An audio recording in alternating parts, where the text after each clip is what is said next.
Well, welcome to Ministry Hangouts. My name is Sean Wood, and excited to be your host today for our Hangout in the month of June of 2015. We're excited about this one. There are some issues that I think are just very practical in ministry, and we love getting a chance on Ministry Hangouts to just cover those and give some practical advice on how to handle things, and maybe just talk about how others have handled them before. And we hope that as a staff, if you're watching this in the archives, or maybe you're huddled around live to watch it, that you're able to just to take something from this and be able to join in that. And so we're excited about today and all that we've got to talk about here on the Ministry Hangout with Pastor Greg Surratt. Now you may notice that we're not with Pastor Greg Surratt today. He is unable to make it because of a conflict in his schedule, but we're going to walk through anyway with some of his friends in ministry and what they're learning about our topic today. So you can always join and hey, Linda, how are you doing? Good to see you. Good to have you join us. Linda's from Celebration Church. But what we do at Ministry Hangouts is just to have a laid-back conversation about a ministry topic and some of the friends of Pastor Greg and churches that he's in relationship with, and so we have that today as well. And let me just let these guys introduce themselves to you, tell you a little bit about what they do and the church that they serve at. First, I'll start with Debbie Hopper. Debbie, just kind of give us some insight of where you're at, what you do, and how that works for you in life. Great. Thanks, Sean. Yes, I'm here in Mount Pleasant, part of Seacoast Church. I'm at the Long Point campus, the Mount Pleasant campus. Have been on staff with Seacoast for 7 years now this summer. Have been in Mount Pleasant for about 14 years now. And previous to being here in Mount Pleasant, I lived in Charlotte, was in the corporate world. Married to a wonderful man, have 3 daughters, 2 who are married with children, and 1 who is in college. And so have a very full life with 9 grandchildren and a somewhat almost empty nest. And when I came on staff, I had worked with my predecessor, Pastor Betsy Smith, and coaching and small groups ministry for the years prior to that, and she asked me to come alongside her on staff for a couple of years before she decided to retire, and just learned so much from her and then from other churches. So I've been here about 7 years doing women's ministry or sisterhood. Awesome. Thank you, Debbie. And Harriet, tell us a little bit about yourself, what church you're at, and that good stuff. Yeah, my name's Harriet Blevins, and I'm at Life Community Church in Wilmington, North Carolina. I have, my husband and I actually moved here in 2004 to plant and start Life Community, and I've always been really involved with most areas of ministry. I used to do the outreach ministry, we are a very outreach-based church, and about 5 years ago I came on staff full-time. And about 3 years ago, I really began to pray about leading the women's ministry in a different kind of way, which is what birthed Sisterhood. And so it's just been a great time. Tim and I would love leading the ministry together. We have 2 kids. We have a son, Eli, and a daughter, Bailey. She's off to Hillsong in 2 weeks to college, and she just graduated high school. And our son, Eli, is heading down to Florida. He'll be in school at Southeastern University. Yeah, Linda, he's coming your way. And so we are very excited. We're going to be empty nesters all at one time. So, but we love our life here in Wilmington. It's great, and we love our church. But I've really gleaned a lot from Pastor Carey, especially there at Celebration. So it's been a great season with Sisterhood. So I'm excited to join you guys today. Awesome. Thank you, Harriet. And speaking of Florida, Pastor Carey, and Celebration Church, we have Linda. And I believe, Linda, I could be wrong on this, but I think that Celebration Church is the first stateside sisterhood. Now, I know our Aussie friends invented it and all that kind of good stuff, I believe. But I believe y'all are the first stateside. I could be wrong on that, but we're going to claim that today regardless. So our inaugural sisterhood in the United States. Linda, tell us about your church and what you do there. Absolutely. Thank you, Sean. And, that sounds good to me. We'll own that one. Pastor Carrie sends her love. She is traveling right now. If not, she would have loved to have been with you guys. But I serve at Celebration. I've been on staff now for 10 years. I was in the corporate world before coming here. I was in the mortgage banking industry for about 15 years. And I've been with Pastor Carrie ever since she started Sisterhood about 10 years ago. And it's just been really neat to see it start from its infancy and kind of watch it grow into what it's become now. We offer it at all of our locations, so it's not just here in Florida at each of our campuses, but we also have Sisterhood in our Northern Ireland location. Our girls down in Zimbabwe do Sisterhood there too, so it's just really neat to open the doors and just kind of share everything that we've learned. Pastor Carrie's done an incredible job just raising up leaders and letting us kind of co-shoulder the vision with her, and has made it just very clear and easy for us to do that so that we can just kind of grab that mantle and keep running with it, and it's been really exciting. I started in the ministry as actually as one of the assistants to the pastor, and that was over our youth ministry at that time, and then shortly thereafter I started serving both Pastor Stovall and Pastor Carrie as their assistants.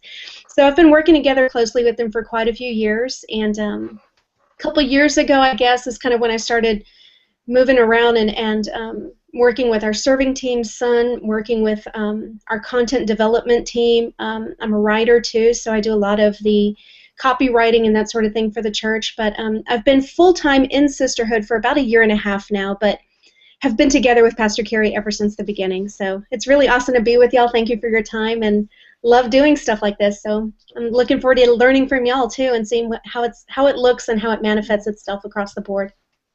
Awesome. Thank you guys so much, and to Debbie, Harriet, and Linda, thank y'all for being on Ministry Hangouts with us today. And I do think that this is just going to be a learning environment for a lot of people. And if you're watching in our archives, or you're watching live right now, or maybe you're listening to the podcast, I believe, take notes. Like, get your notepad out right now. Start taking notes, because you're listening to 3 churches that are really doing this in a great way. And so it's an opportunity to learn. They've all learned from other churches, and they would give credit to those churches. But these are 3 power-packed churches with Sisterhood. So pay attention, listen up, and let's just dive in. And we're particularly interested. I'm the lead pastor of a church plant out of Seacoast Church, a part of the ARC, called Freedom Church. And in the fall of this upcoming year, we're getting ready to launch our Sisterhood. We're about a 3.5, almost 4-year-old church, and so this is something that's new territory for us.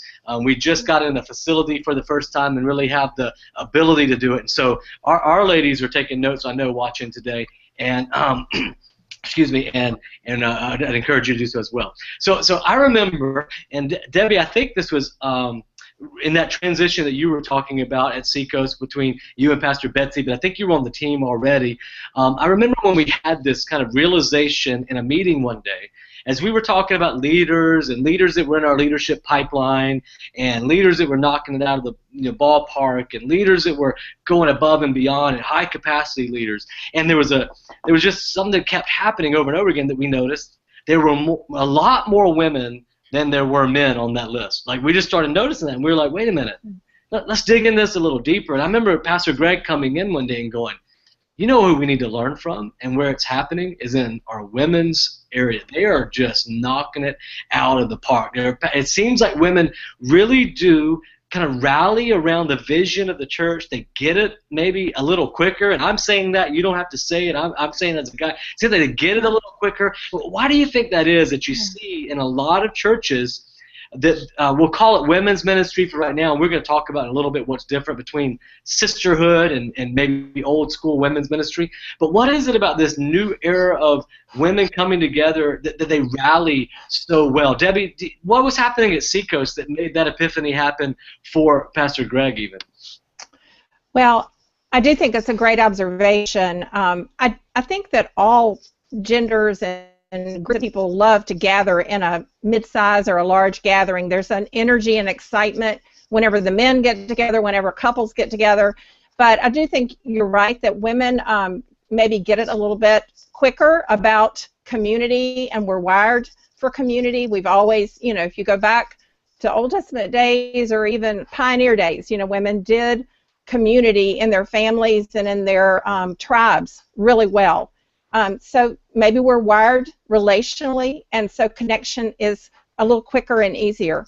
But I also think that the families are more spread out these days. So women don't have the backyard, or the neighborhood families or the community that was built in for us, in our grandmother's, great-grandmother's generation.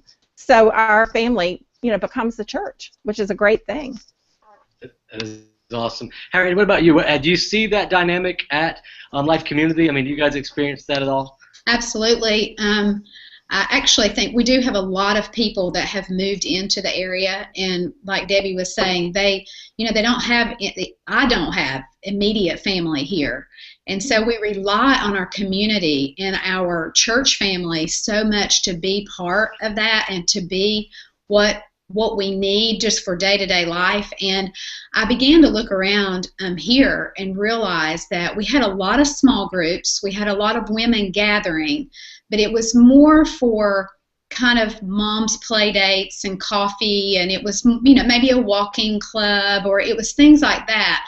But I really began to sense a need for a deeper, a Titus to let the older women teach the younger women how to love their husbands and love their children and be keepers of the home. We were kind of, there was a gap there that we were missing. And so I just began to really feel the responsibility, really, to steward that and to say, okay, we need to step into some discipleship and be a little more on purpose and intentional about it. And the women, because like Debbie was saying, they love to rally and be together and be with one another. They were just so open-hearted and they were ready for it. And they're just sitting there, these powerful, women carry life in a lot of ways. And there's just a lot of power to women. And when you get them going in the right direction, it's powerful. It's really awesome. It's real life-giving, I think, to the church as a whole, too. Now, Linda, bouncing on that just a little bit, some of the feedback that we've even heard, not negative in any way, but just as we're starting Sisterhood at Freedom and stuff, is that we have women's groups. They meet, like Harriet talked about. I mean, we have, that's going on. They're already meeting together. We have mommy play dates, all that stuff. Why the gathering of women sort of in a special way? What have y'all seen at Celebration? Like you said, you've kind of walked through this with Pastor Carey and now leading it yourself. Why is that different than just that we have groups already?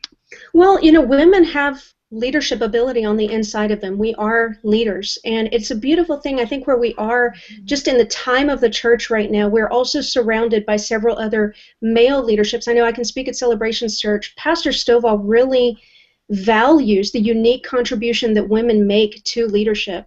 And there is a yearning, there is a desire, there's a drive already on the inside of women to do that.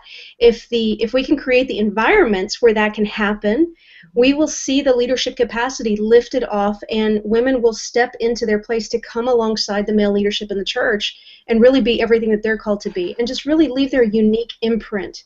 It's not an either or, it's a both and kind of approach to it. And yes, the groups in the study, I mean, it's kind of funny because, being involved with like Pastor Stovall and Pastor Carey's book releases, for example, you see the natural demographic that books reach. It's women are the ones who buy all the books. Women are the ones who listen to the messages, and that's just a natural wiring. But I really like to see women released to their full leadership capacity. And, Harriet mentioned something there, that a lot of times in the past what we've seen is women's ministry tends to cater to just one particular type of demographic or one stage life, which is the mommy with the children, or the stay-at-home moms. And I think we as the church in general have just been able to take a step back and look at the broader scope of what women at every stage of life offer, and that there's a unique value and there's a unique contribution that you make at every stage of life. So I think we've just really reached a point where we're starting to lift those lids off, and we're starting to see something and release the potential that is inside women at every stage of life, and it's a really exciting time. It's exciting to see it happen. And so you're seeing that there's something about that environment that you're creating where it's not just a group over here and a group over here and a group over here. Something allows you to mine deeper that leadership potential, to kind of harness that energy when you're drawing them together? Is that Absolutely, absolutely. We're incredibly intentional. Anytime that we gather the women in the church, that is our end result intent, is to release the leadership potential in their lives, whether it's whatever circle of influence they are positioned in. So whether it's in their home, whether it's in the workplace, whether it's in ministry, whether it's in their community, whatever that looks like for women at every stage, that is our goal, that is our intent. We want to just release the lids off of that, remind them that they have a unique contribution to make, and then, okay, if we have hurdles to cross, if we have obstacles to overcome, let's go ahead and plow through those so that we can all step into what it is that we are uniquely created to contribute. That's great. So you would say kind of the goal then of gathering, Yep. you kind of stated it is to release the leadership potential of the women, and it's not necessarily all inclusive of all discipleship, all inclusive of this is very specific. We want to release leaders. We want them to lead their children, if that's what it is, in their job place, whatever, in ministry, and the leadership potential. Right. But see, if I could just mention on that, Sean, is you can't package it that way. So it's not like we're saying, okay, Sisterhood is like a leadership pipeline. Yeah. Although that is the intent, if we package it properly, they don't realize that when you come in, that's actually going to be what happens. You know, so it's kind of neat. That's great. Yeah. So to them it may be about community, which is great. The great coffee, which is great. The great conversations that are great. But you guys have strategically decided this is a part of our leadership pipeline. We are identifying, we are raising up, and we are releasing women into leadership. Absolutely. This pool. Absolutely. This is the pool. We're fishing at it. Right. Now, Debbie, how about for you guys at Seacoast? What would you say? I mean, not that that's not your goal. I know that's part of your goal too. But what is the overall goal for you guys as you gather women together? What was the need that Sisterhood met at Seacoast? Our goal, I love what Linda said, and I think that's always the underlying goal for any of us in ministry. We want to see that leadership released. But because our mission and vision at Seacoast is to develop fully devoted followers of Christ, that's the primary goal when we have a gathering. We want to see women, and we do see them come in at every level of their faith walk. And so we want to help take them to the next step, whatever that is. For some that are on the fringes, they may not even have a Bible. We had a real victory with a woman who came in and didn't know about the Bible, didn't have one, and got richly into the Word within 6 months. And then we may have others who were really walking a crazy walk, and they just need to take that next step, whatever that next step. So that's our goal, and I think another beauty of having those mid-size or large gatherings is you get multi-generational women, you get multi-diversity, whereas in a small group, I know we're going to talk about that a little bit later, but small groups tend to be more like us. So when you gather larger groups, you get that diversity of age and stage of life so that women can sharpen one another. Yeah, that's great. How about for you guys, Harriet, as far as just the overall goal? I mean, what you hope this is what a woman gets out of Sisterhood? Yeah, well, this is going to sound really, Linda probably wrote it, but I have really stuck to this for the last 2 years since we started Sisterhood. Just that I really feel that our biggest goal is to create this environment and this culture where there's a seen identity, it's called out, it's deployed, it's developed, and that it has a place to work itself out in the life of the church and in the life of the women of Sisterhood. That it's something about recognizing in one another that there's just so much more to us than just who we pass on Sunday morning, or even who we may grab coffee with at a ladies' community group. That's just a thing about catching up with each other's children or whatever. But that it's a very intentional thing to bring about the development and the deployment then of those giftings and that leadership. Then the church, the level of the church, the local house rises. And it begins to really be this beautiful thing that supports the house. And it's really awesome, and you see women coming alive in it, because their identity is being tapped, and then their giftings and all that have this place, that lid that Linda's talking about being removed. It just, you know, when you begin to take that off people's lives, they just begin to step into new places, and then you begin to say, I see you, I believe in you, I'm with you, and that we create this environment where we see each other, where we really are seeing each other, and we're for each other. You know, we really want to create that environment. So it is about leadership, but it's about so much more. You know, it really is about so much more than just that. So it's kind of a big ball of wax. Well, you said something there that spurred a question, and Linda, I'll ask you about this, how you see this playing out, and then you guys, Debbie and Harry, just chime in on this when Linda's done with her answer. But if you've worked with women in the current culture that we're in right now, and you said I'm for you, be for each other, I mean be behind each other, helping each other.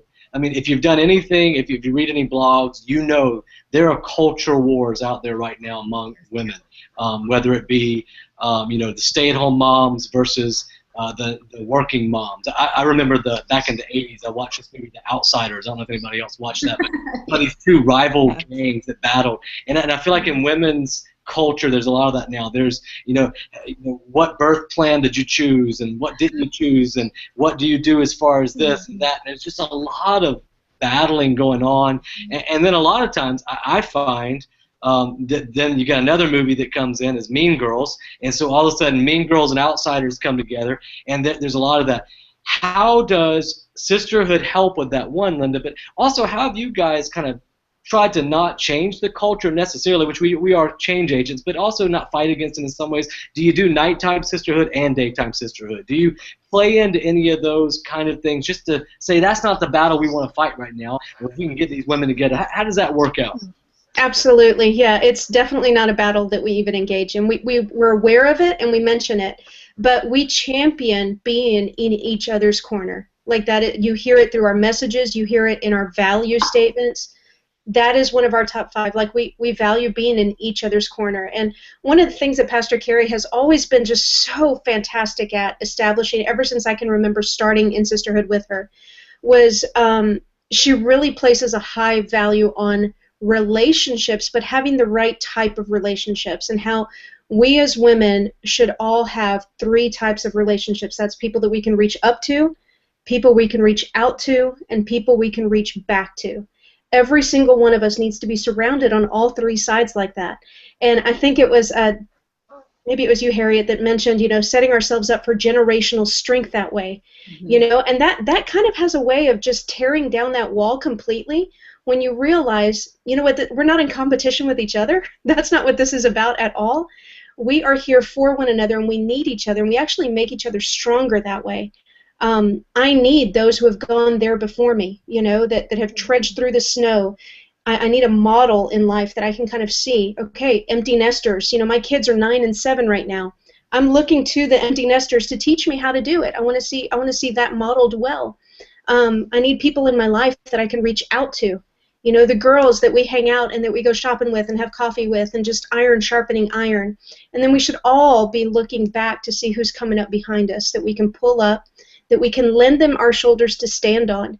And it just really, all of our, just our entire approach just really tears down the walls to all of that animosity, you know, and that competition that you see that goes on sometimes, sadly, amongst groups of women. So we have found that to be very successful, honestly. When you raise their vision a little bit, you say, okay, you know what, this is a neutral ground. That's not what we're about. This is not about what kind of shoes you're wearing, what kind of purse is on your shoulder, what kind of car you're driving. It's not about that. We value women at every stage of life, and every single one of us has a unique contribution to make, and we're stronger if we surround ourselves on every side. Well, that's great. And I heard my wife having a conversation recently selling the vision of sisterhood to one of our more seasoned women, Titus too. She was more seasoned, and she's at a stage in life where she's not worrying about, you know, am I using this kind of diapers or not that kind of diapers or this kind of wipes? And really what Connie told the lady was, I want you just to be at the table, to be able to look at a young mom who's stressing out about things that honestly she's not even going to remember. Exactly. You know, and just go, you're going to make it. it's going to be okay. And not have to give an opinion on it or not have to correct it, but just go, it's going to be okay. You're going to make it. And do you guys see that as well, Harry? I mean, as far as helping to kind of pull these, there's 15 polarizing, topics that we could think of like with a snap of our fingers. Are you seeing this pulls these together? Yeah, actually, a lot. I agree with Linda. We don't engage really in the conversation of kind of the cultural wars. We try to sort of land on a neutral place where everyone can kind of bring something to the table together and kind of start from somewhere together. And I really, really think that I just think it really helps. And, a couple of years ago when I went down to Celebration and spent a few days with Pastor Carrie in a small group setting, and one of the things that she said that helped me so much before I launched this ministry is, if you will speak to women's potential and not their pain, you will call everything to a higher place. And I have just kept that before my vision and my just the intentionality behind sisterhood, and just continue to say, if I can just create this higher place, maybe they won't stay down in the cultural wars and all the things that they get so bogged down in, just doing their life and raising their kids and being daughters and neighbors and sisters and moms and carpoolers and everything that they have to do. Their lives are so full and so just full with all kinds of people and responsibilities, and it just helps bring their eye level up and say, I have a lot of potential in myself that I haven't released yet, that hasn't been tapped yet, that hasn't come to fruition yet. And it brings you above it. It gets you above those low places where cattiness and competition and being set against one another. It's sort of like there's room for everybody to succeed. There's room for everybody. Everybody gets to succeed and everybody gets to win. And when you create that kind of environment, it's really crazy. I mean, I guess it's not gender specific, but women rise to the occasion. Or we have found that to be true here. So it's not that we don't have it sometimes, but it's like Linda was saying, we don't really address it, and we address it by creating health in other ways. Yeah, and I think it's so important, too, that's where our responsibility as leaders to point them back to the Word and to influence through themes that we choose. Our themes for our conferences, for our chosen conference, are very intentional. We started out with identity, and then we build with the battle and themes that cut across the cultures for women, but themes that they need to get rooted in deep from what the Word says about them, but and not address the specific culture war. So we do that with our studies. We do that with a theme for the year, or with whatever we're teaching on, or a reading that we want to influence women well. And so far, the Holy Spirit's led us in that to know each year, what is the theme? What is God saying to us in this area right now? And what do they need to hear? What do we need to hear? Good. That's good. Now, let me ask you this, something. What is the difference then between what is kind of women's ministry? When the average church in America says women's ministry, and men like me, we think of doilies and tea and Sean! Yes. We have nightmares about that. Potluck. Yeah. So, what is the difference? I mean, the main kind of differentiating items for sisterhood. And this, while you're doing that, maybe walk us through, and we'll get each of you to do this. But what does sisterhood look like for you at Celebration? What happens? What does it look like?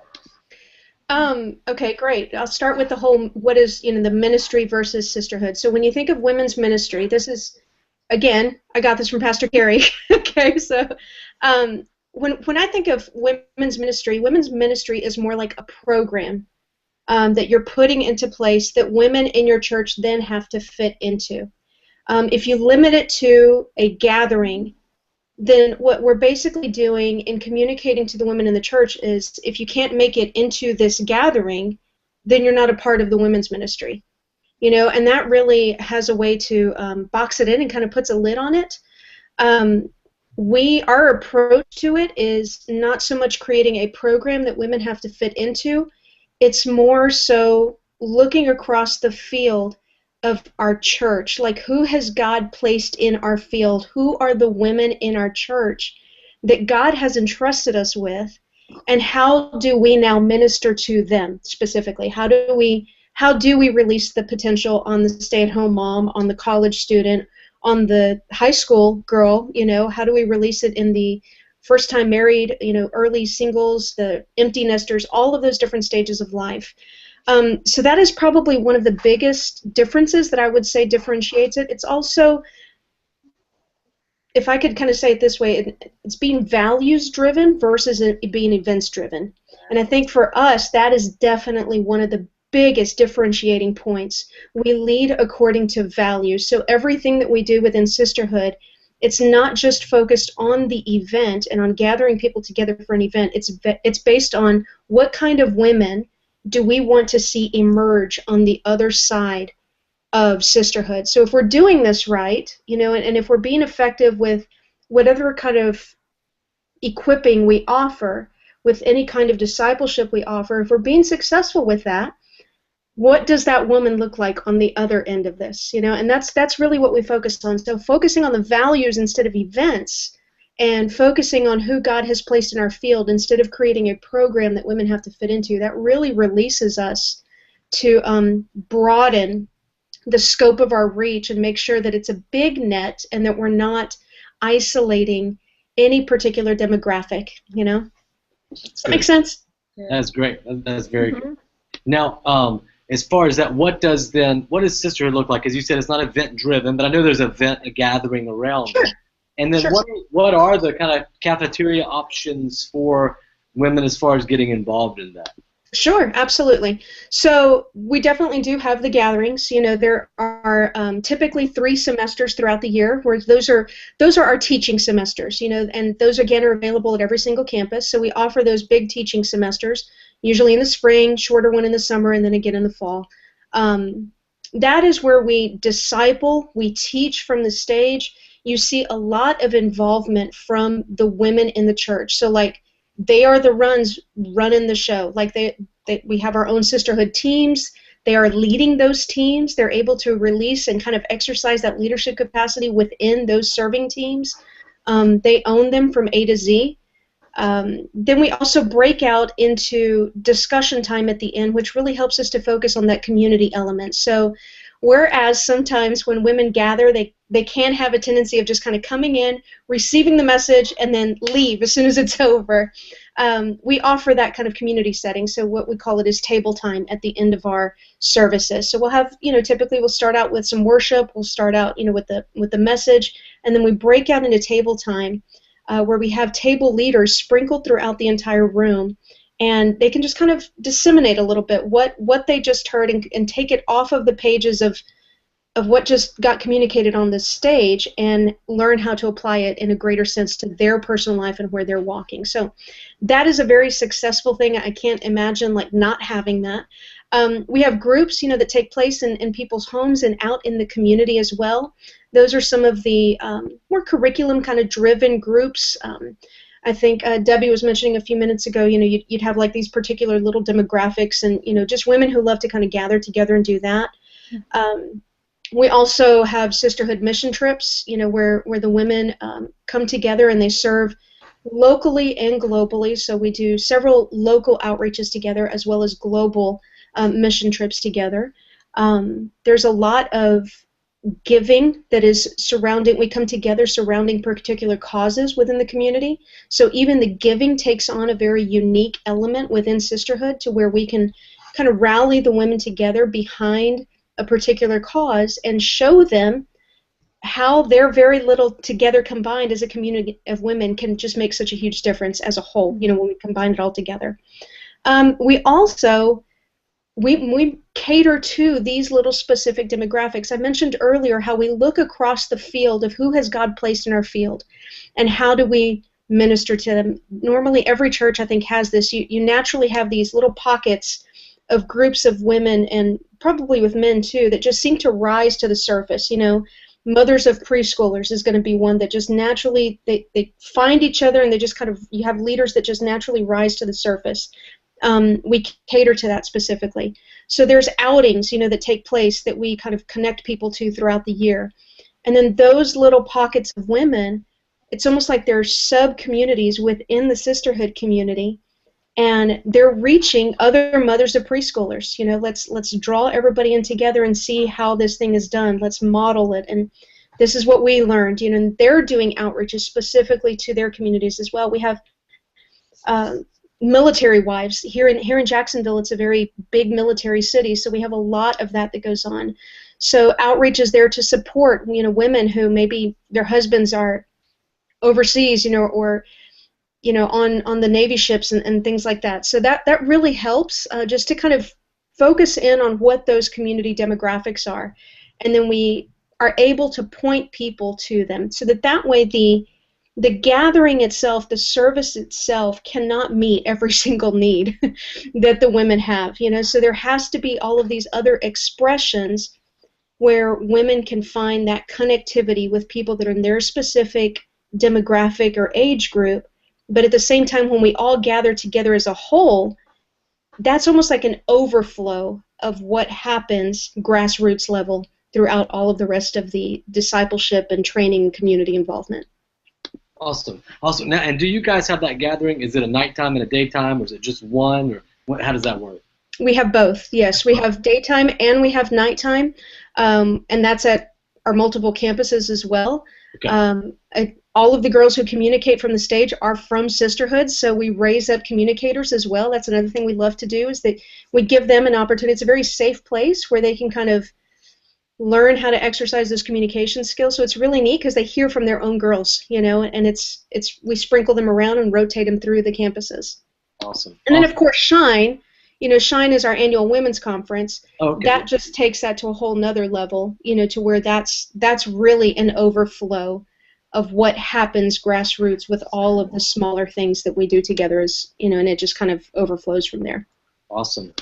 Now, and I know Debbie and Harriet, you both have gleaned and learned so much from Celebration and learned what they've done, but there may be some things that you guys do a little bit different, and maybe some nuances that you've changed based on your culture. And I think it would give kind of hope and to maybe churches that are out there listening that, hey, you can make this your own. So what looks a little bit different about yours, maybe, Harriet? And then first, Harriet, I know Chosen at Seacoast, Shine at Celebration. Do you guys do a conference with Sisterhood as well? Is that something that you do? We haven't yet. Okay.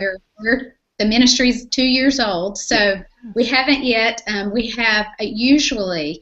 I encourage and take our women, because we're so close to Seacoast and with our Seacoast family, we go to Chosen, in the winter, after the first of the year, and so we have been a part of that and love that. So it's a wonderful, wonderful thing. Would love to get down to Shine. It's a little bit further away, but I would love to be able to come down there. I know it's awesome. But we our sisterhood is run pretty similar to Celebrations, I would say. We have a morning and an evening that we meet, and of course we're just one campus, and I do most of the teaching, but I have begun over the last year to release more and more women. Like Linda was saying, we raise them up from within the Sisterhood group there at Life Community, and we're just beginning to launch them out into communication and beginning to speak. We have another female pastor on our executive staff, Pastor Gina, and she is well able to carry that for me at times when I really need her to. She's a children's pastor, but she flows beautifully in communication and all that. But so I have a good group of leaders around me, but we do a morning and an evening, and we come in. We don't always do worship. We usually just dive right into having fellowship time, and then I teach, and I teach all kinds of stuff. I teach a ton of stuff that I get from Pastor Carey. I will take some of the messages and some of the things that she's done series and sort of rework them a little bit so that they fit our culture here and they fit kind of what we are trying to do here. And it is just amazing how much that has been such a blessing. And she told me that. She said, you know, your church is young and your sisterhood ministry is young, but just start somewhere. Just start somewhere. Even if you have to use somebody else's stuff, start somewhere. Just don't not start because you don't have it all together. And so I did that, and the Lord really, He just brought so much increase and favor to it. And so now, you know, it's really cooking along. We do 2 semesters, just like a school year would be, and we're off in the summer. And then we try to do 3 large Sisterhood United events throughout the year.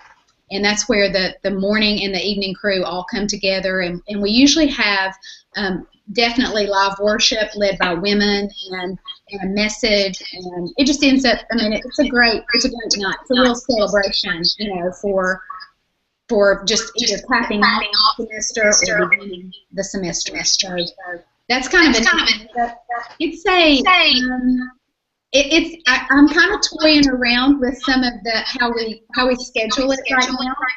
I think I'm going to continue to do morning and evening, but we'll see. It's we don't do like or anything like that. It's more very intentional discipleship topics. And then at the end, we don't have table time, but we do have a small group for about 15 to 20 minutes. And the women break up into small groups, and they kind of hate it, but they end up loving it. It ends up being probably the best part of them. So yeah. Now, before we get Debbie, I'm gonna let you answer that same question, but I wanted to bounce back real quickly. Linda, do y'all ever do that, the united part, like bringing the or is that Shine, or do y'all do that occasionally besides Shine? Yeah, no, we usually have about 2 United throughout the year. We do one-night events where we bring all of the campuses together like that for the annual sessions. And also, I mentioned earlier, our summer semester, which is a little bit shorter, in order to really strengthen the teams and use the best of all of the teams, that is also a united semester where all of the campuses come together for that semester. So it's really cool because representation from all of the girls are serving from all of the campuses. They're all represented. It makes it a lot of fun. Awesome.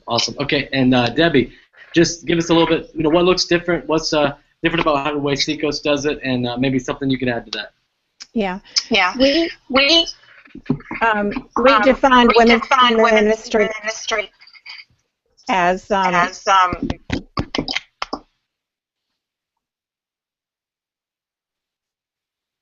think we may. Are you guys hearing Debbie at all? I'm not. You're not. Okay, I think we lost you, Debbie. I'm sorry, on audio-wise. It's breaking up a little bit. Okay, is that better? I hear you now. Yeah, there we go. All right, okay. good. Okay. A little bit of a feedback loop. We reached our vision for Sisterhood and decided to incorporate all of our women's ministry. So small groups are part of the small groups that meet in homes and have been going on for years, are part of Sisterhood. We have communities like missional moms that meet on playgrounds and play groups. They're part of Sisterhood. And then we have other communities like Totally Fit that are fitness-based and health-based that meet out in the community as well that are part of Sisterhood. But the one aspect that is most like what is at Celebration and Life Church is our Sisterhood evenings and mornings that meets on a trimester basis, winter, spring, and then fall. But the only thing that's a little bit different about ours is we revised that a few years ago to make it more like an on-ramp for small groups. Because we're a church of small groups, we want everything to feed into small groups. So it's the first taste for people, and where they can really taste and feel what a small group is like. And we hope that it's going to be a fluid place where people flow in and out of there, that groups taste small group life, and then they go out and meet in a home or somewhere else as an individual small group. So it's a much more fluid environment, I think, than a steady environment. We do have some groups that stay there and come because of the child care or because it's easy, but the thing that we try to focus on there is to keep it easy, obvious, and strategic, so that a new woman to the church feels like she can walk right in and join a group mid-semester. We try to keep each night's topic, each day's topic as a standalone topic, so that you can join in at any time and you haven't missed half of the study, and that we have new groups, new table groups starting every week, so that they don't feel like they've missed the connection and that they're the last person in the group. And so we try to keep that in mind. We did do worship for a while, but that didn't make it easy because we want to replicate our weekend experience, and we can't do that on a weekly basis with the staff that we have and the teams that we have. So now we just do a playlist as they enter. We try to keep our announcements and greetings very much on an excellent level, just like the weekends.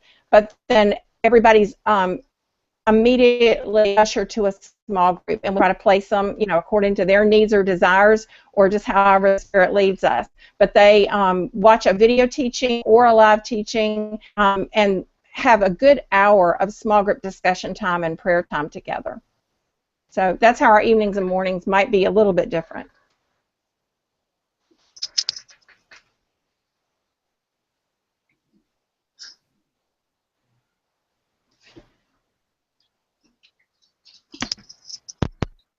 I can't hear. Can't hear you. I can't hear Sean. Sorry, I muted myself to try to help you earlier. You're back. Gotcha. Probably sometimes on the weekend, my church witches, I'd mute myself. That'd be great. But what I was saying, Linda, is how do y'all battle that tension? Because you have worship, you said, in all locations. Is there a different bar for what you do with worship? Is it the same as your weekend? Because I know all the flows that we all come out of, and a lot of the art churches that are watching and all, we set a high bar of excellence for the weekend and what worship looks like. And so duplicating that again, and especially you said it's only Sisterhood. I mean, do they supplement that? Do y'all build it all with Sisterhood? And what does that tension look like? Yeah, it's definitely. I'm so glad that we're talking about this, because live worship, we have found, is not sustainable. So what we actually do is video worship. We take our sets from the weekend, and we just go ahead, and the guys in our tech arts just kind of sweeten the audio a little bit, and then that's what we use for our worship sets, and it works great. We wondered, we were really hesitant, like people come in and they're kind of expecting a live worship experience, but if you really think about it, when you're standing in church, and if you're any further back than like the fourth row, you're probably watching on the screens anyway. So it kind of just really works, and we've used that model for several years, because anything like that we cannot sustain prevents us from being able to launch it at a new campus whenever we start a new campus, and it prevents us from even maybe launching another venue if we want to. So we have found that to be very effective, and it works. It really does. Awesome. That blew up what I thought was happening, because I thought you had like the Go-Go's where you had all female band, female drummer, the whole deal. But no, Sean. It wasn't like that. Okay, all right. Well, hey, flush that with that doily comment. There's no doilies, no doilies. No. I would love, and if you're listening from Freedom Church right now, I would love to have a female drummer. It's just something you never see, and I'd love that. We have them. Yeah, we have them. Good. Bring it. Hey, here is last question. You guys have all talked about like table groups, small groups. What kind of at some point there's some type of community happening. How do you pick those leaders, and is that a different process from picking a leader for just a small group within your church system? Linda, we'll start with you. Okay. Well, we have several various entry points for that. The table leaders is definitely it's a very easy way to get people started down that process. We definitely there's steps to that. You need to be maybe sitting through Sisterhood for at least 1 or 2 semesters. Kind of maybe come alongside a table leader who's already there, maybe co-lead with them a little bit, so that we can kind of bring them on, to the team.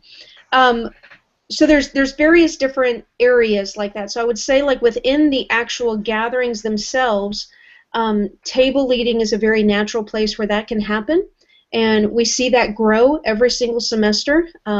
Women just naturally, at first they don't think they can do it, and then they start having the conversations and realize, oh wow, this doesn't mean that I have to be here and like preach and teach. It just means that I need to facilitate a conversation, and that slowly starts to pull that lid back, on that leadership capacity.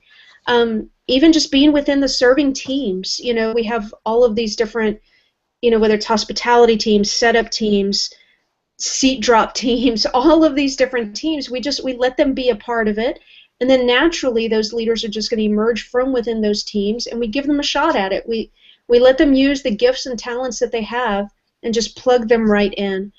When it comes to leaders in those community aspects, for example, like the military wives or the mothers of the preschoolers, the professionals, we have another group of women where it's nothing but like those are our attorneys and our doctors and the people who are being very influential in the community that way. They just naturally rise up, so it's really when you have an eye and your filter is who has God placed in our field, you can naturally have an eye for that sort of thing, and you see, wow, it's kind of no different than when we pick people to lead our guest services teams on the weekends. You watch somebody who has a really great outgoing personality, you see that they're just naturally a magnet for other people. It's going to happen, it's going to emerge, and the two collide, and then all of a sudden you have this really great pattern in place. We take all of our leaders through our Sisterhood training model, which includes a focus on our Sisterhood top 5. So no matter where they are, no matter where they're serving, even we're kind of like now starting to roll that out into our serving teams for the weekend. Anytime that you see a woman in leadership, we focus on teaching them our top 5, which is the issue of value, identity, relationships, impact, and leadership.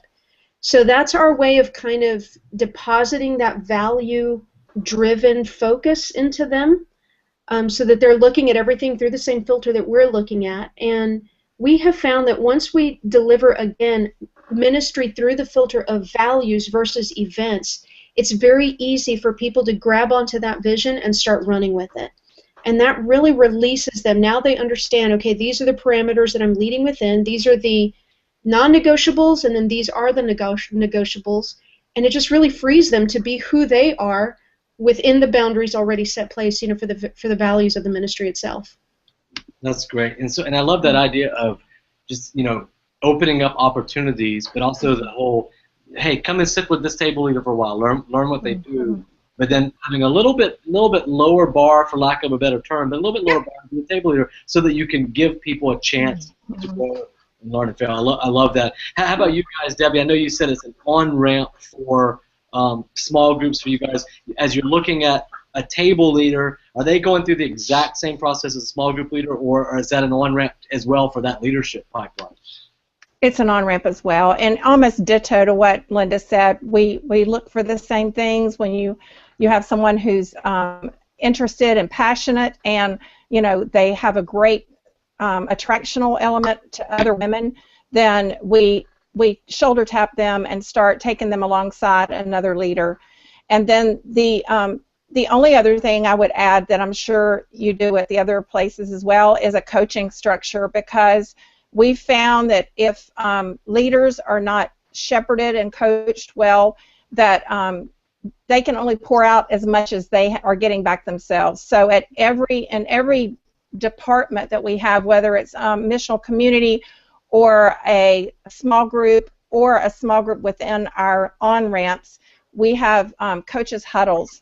So all those leaders are gathered by a coach, and they know they're prayed for, they're cared for. They have a go-to person if they have a leadership question or a training need, or if they just have a family crisis. They need somebody to pray for them individually, because once you get over that number of hundreds of leaders, you can't care for them with just 3 or 4 staff.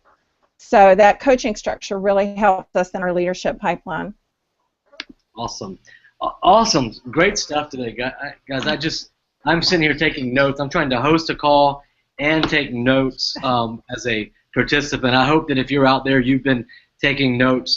We're getting ready to launch Sisterhood at our church, at Freedom Church, 3.5, 4-year-old church. Maybe you're a church that's brand new, is planted with ARC a couple years, and Harriet, you gave us all hope that, hey, start where you're at.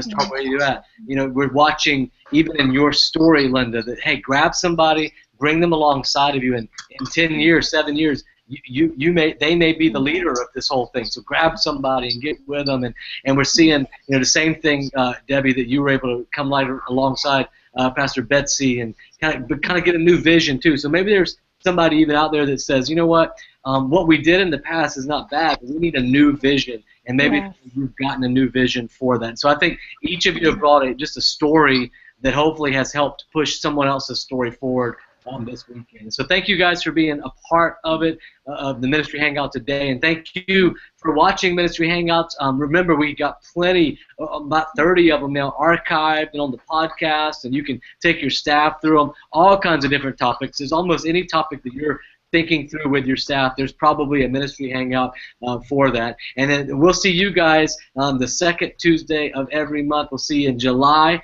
or Wednesday rather. Second Wednesday of every month. We'll see you in July at Ministry Hangouts with Pastor Greg Surratt. Thank you, guys.